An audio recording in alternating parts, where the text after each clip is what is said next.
Hello, and welcome to Learning Through Explorations, a play-based toddler curriculum. I am Dr. Daniel Gonzalez, and I am going to be going through a section today on the impact of documentation and reflection, following children's interests, and then capturing and sharing back learning. This is part of a series of webinars that are designed to give you more information on the toddler curriculum and possible ways that you can utilize it in your programs.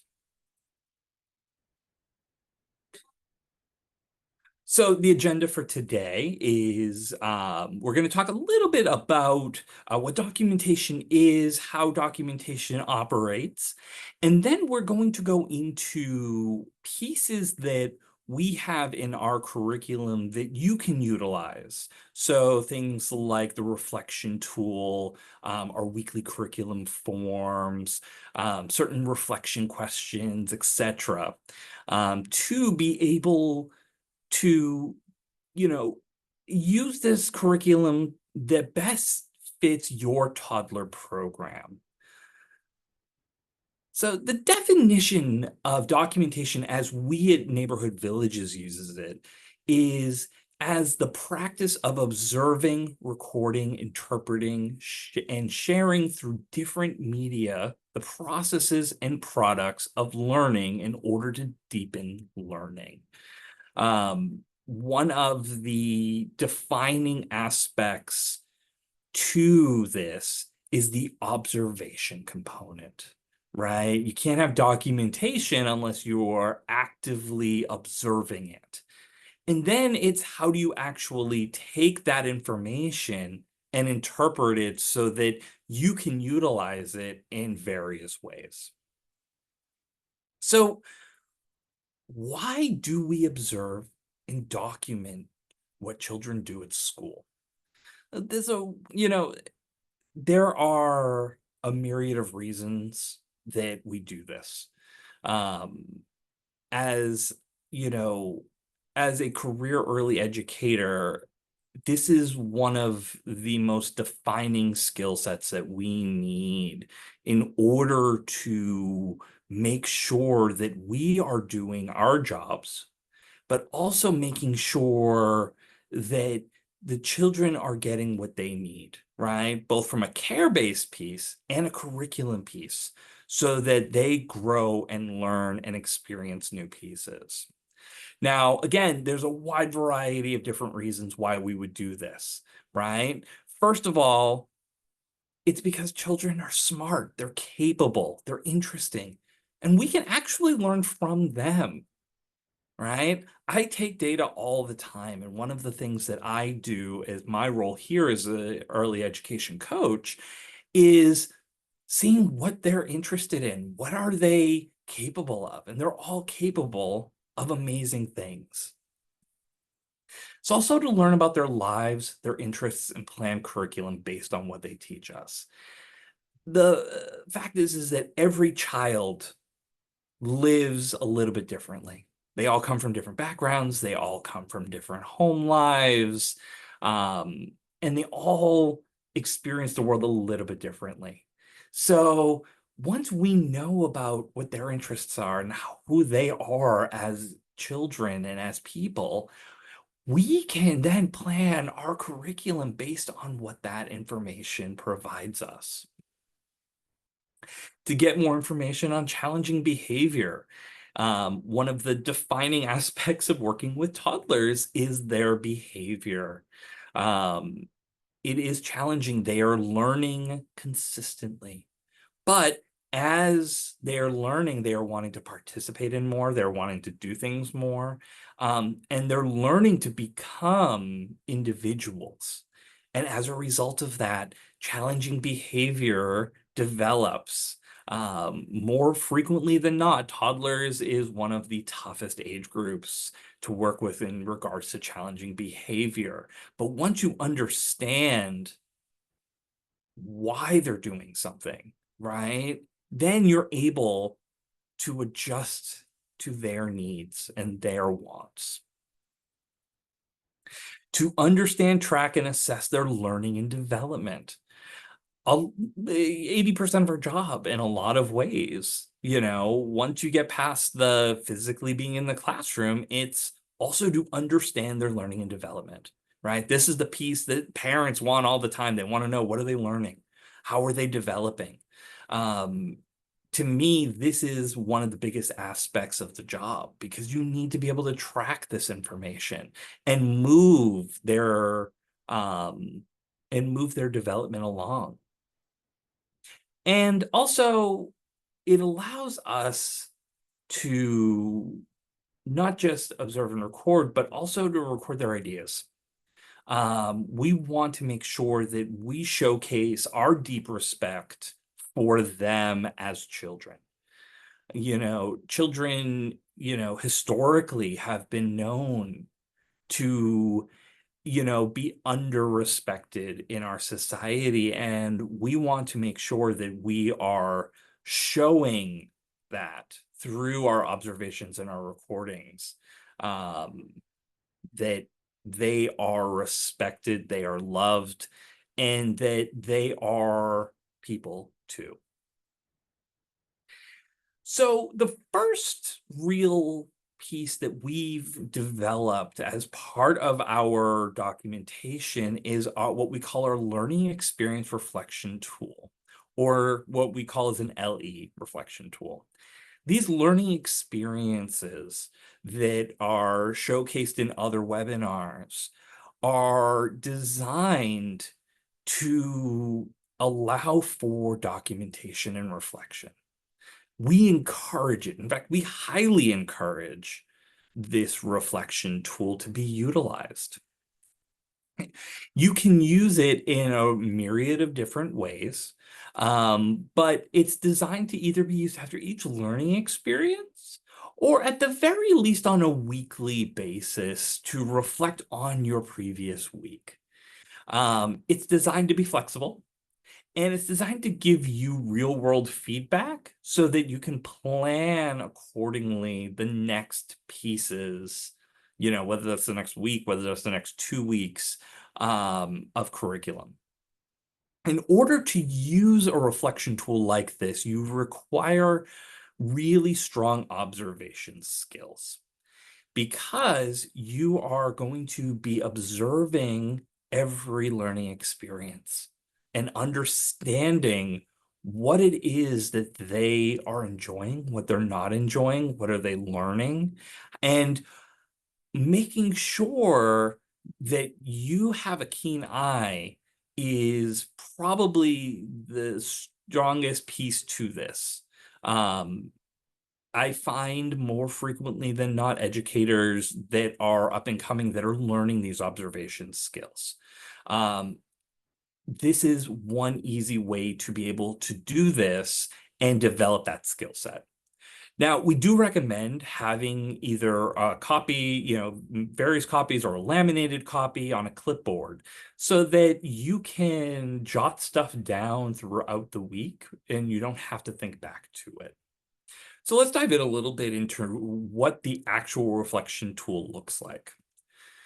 So as you can see here, we have 5 major categories that we are looking at and using as reflection. The first question is, what did we see and notice the children doing, saying, playing, and exploring throughout the week? This is a big one.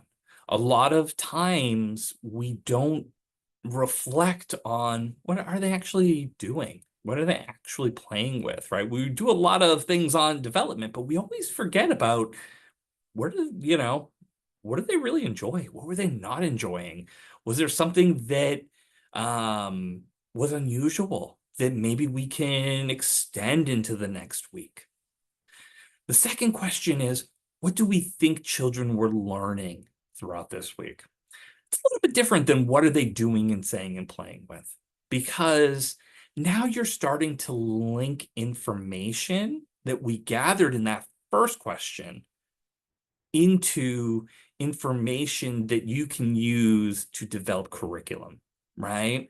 The learning aspect to this is, again, one of the biggest pieces that parents are looking for, stakeholders are looking for. They ask a lot of, well, what are they actually learning, right?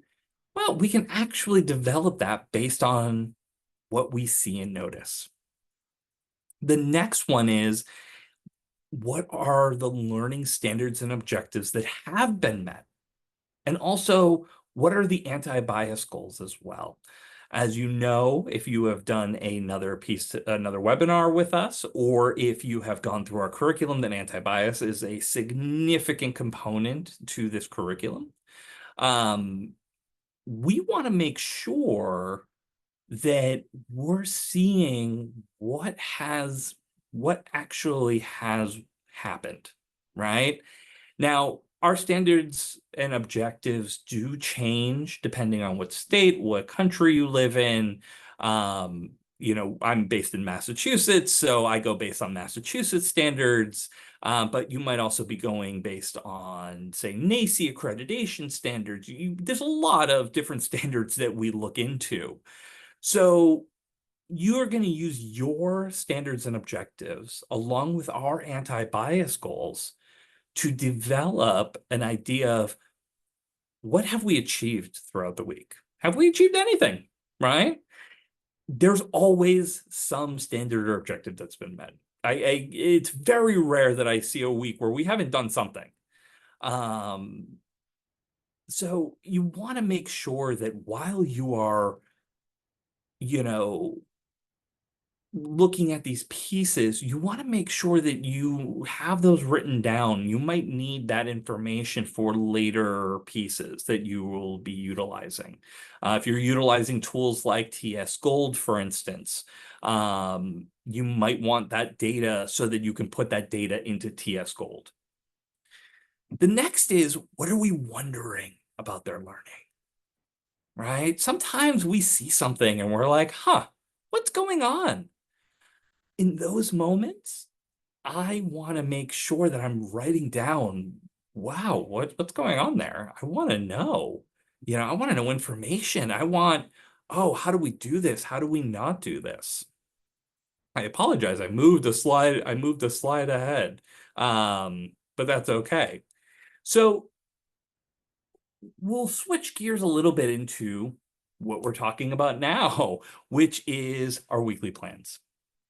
We've developed a set of weekly plans that is designed to be utilized or not utilized at all.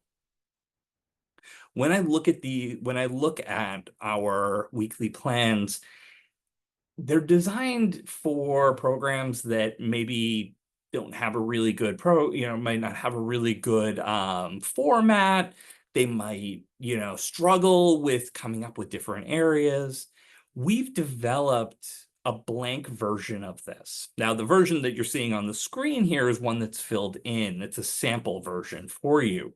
But we have been known to, you know, want things in one page, right? I see this a lot with families. I see this a lot with programs.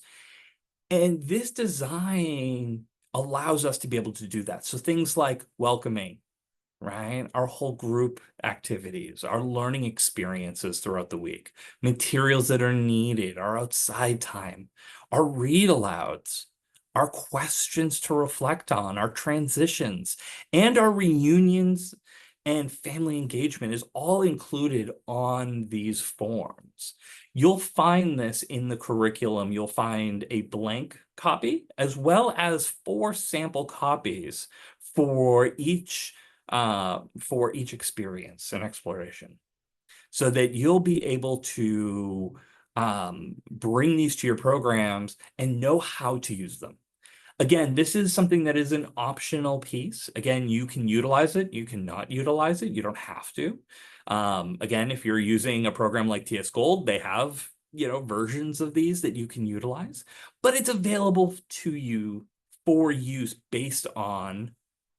our based on our curriculum. The next section that I want to talk about is the reflection and extension questions. We have designed as part of our learning experiences questions that can be asked to children that allow the extension and the reflection on the day's activities, right? If you're going through a learning experience and you're working with blocks, for instance, I might want to extend that a little bit more, right? These are good sample questions to be able to utilize. There are just a few that we provide you for each learning experience, and I'll show you on the next page where you can find these. But they're, again, they're just starter points. You really can go into all sorts of different areas with these questions. One thing that is special about ours is that we also have questions that you can share with families that it can extend the learning to the home environment. One of the key aspects of our curriculum is that we focus, yes, on the children, but also on the family aspect. Now, we want to use reflection questions pretty consistently, so that you're able to connect the concepts and experiences to the children's daily lives. Um, this is where, for me, this is where you can really have a lot of fun, right? These questions aren't necessarily hard questions by any means, but you know, how many blocks can you build up, right?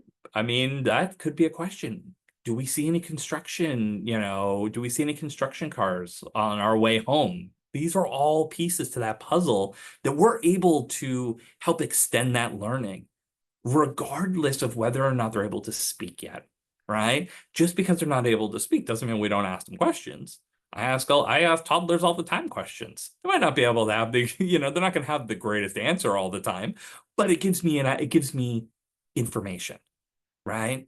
And it gives families a way to connect back to your classroom and your curriculum.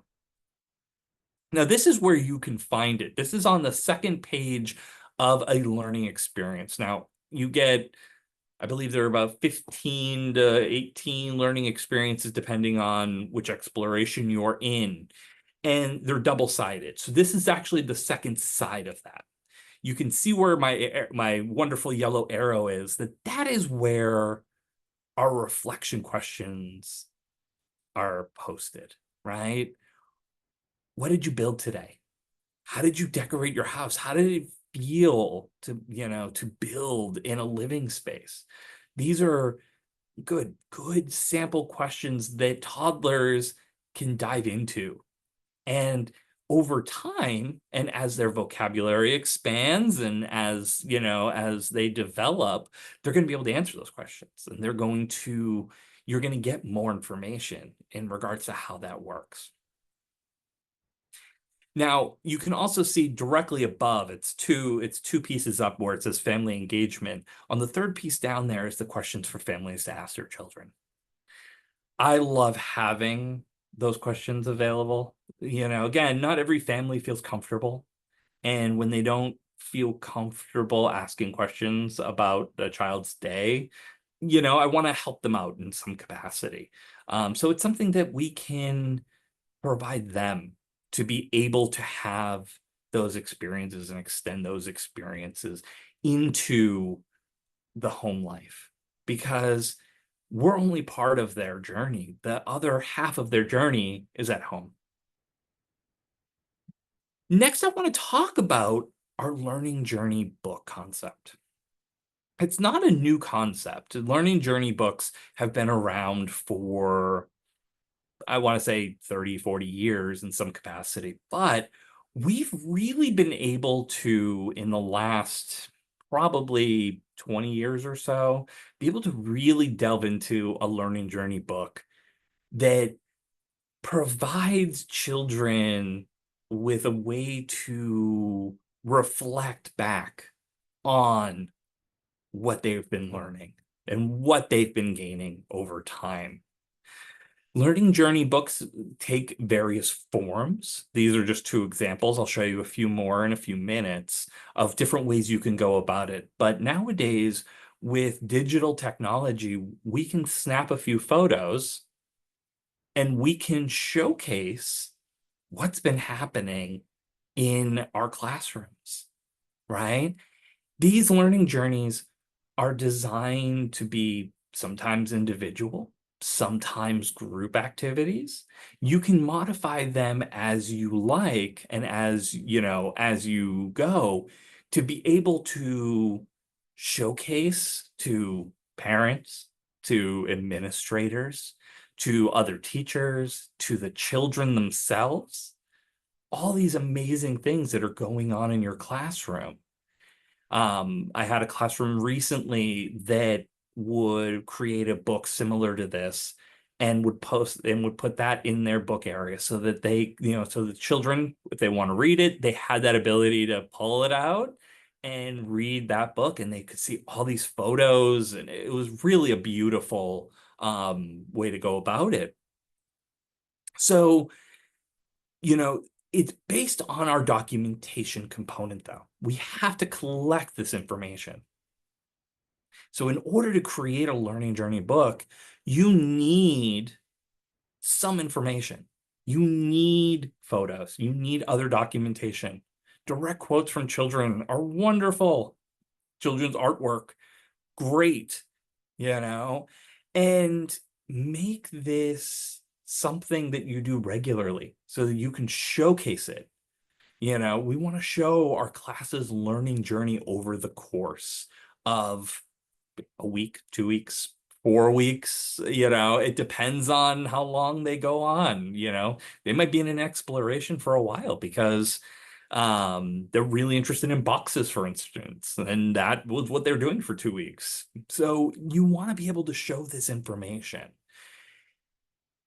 What's also great about this is this information then can be utilized for things like, again, TS Gold, right? You can input this information in for documentation purposes. If you're tracking certain developmental pieces, you can use this information later on. NACE accreditation, you can utilize it for that purpose.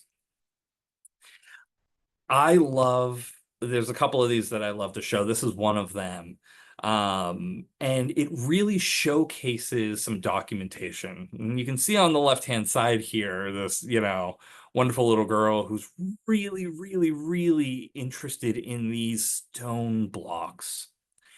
And as you go from left to right, you can see the journey that she is taking. And one of the things that I also wanted to highlight about this, and this is, like I said, this is one of my favorite ones that I've seen. At the bottom there, they put a little QR code.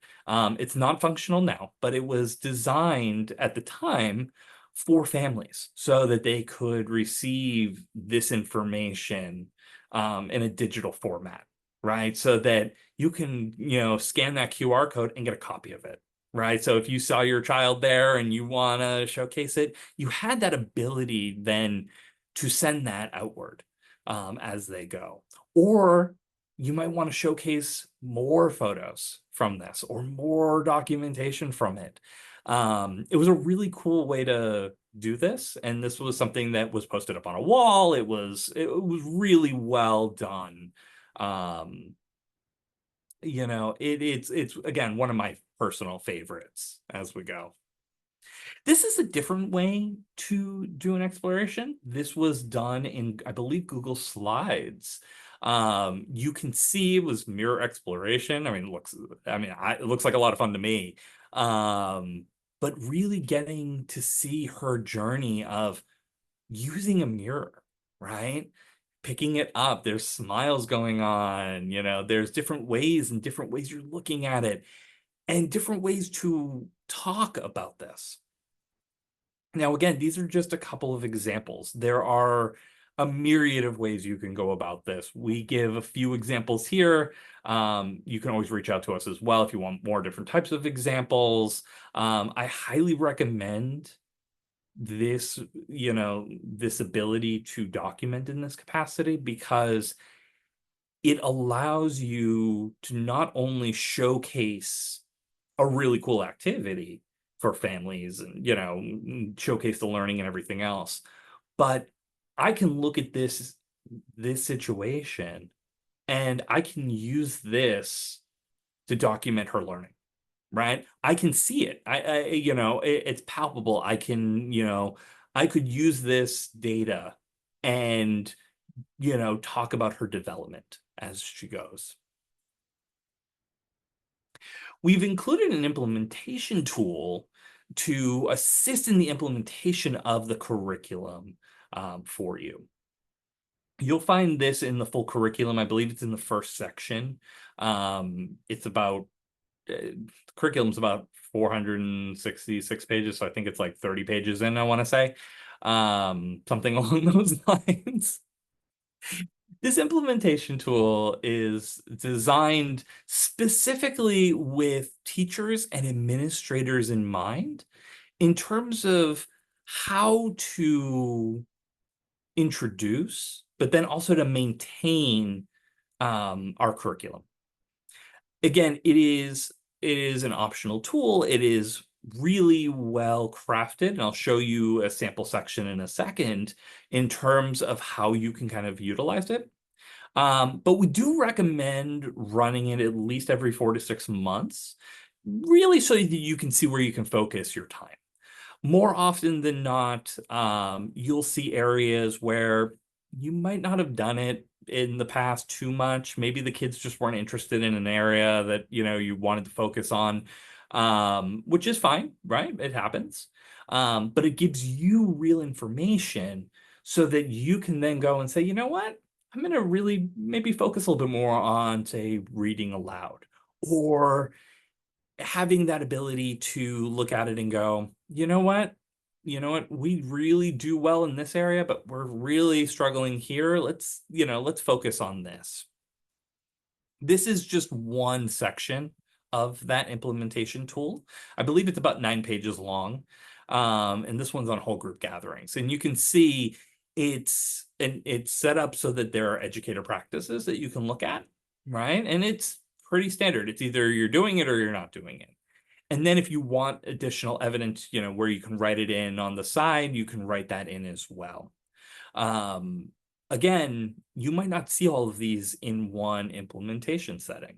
On a day that I come into a program, I might see 80%, right? 60 to 80% done in any one moment. But there are times where we might, the length of, whole group gatherings, does not, we say we don't want it to exceed about 7 minutes for toddlers. There might be a reason why it extended, right? Maybe they were just really interested in the whole group situation and everybody's really engaged and it extends to 10 minutes. So it doesn't mean that, oh, you're doing it really well or you're not doing it really well. It just means it's something to take a look at, right? And because it's designed for both teachers and administrators, it allows you to have a conversation among both of you. This is where, for me, where this implementation tool really shines is the conversation you use because of this information, right? There are days where, I'm having a bad day, right? And, good example right here. It says educator uses strategies to enhance child engagement.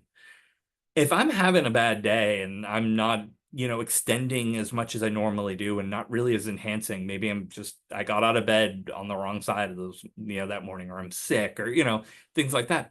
Doesn't mean that I don't do it. Just means, you know what? It's something to take a look at, maybe there is something going on, we want that information so that you can have the best experience with those kids.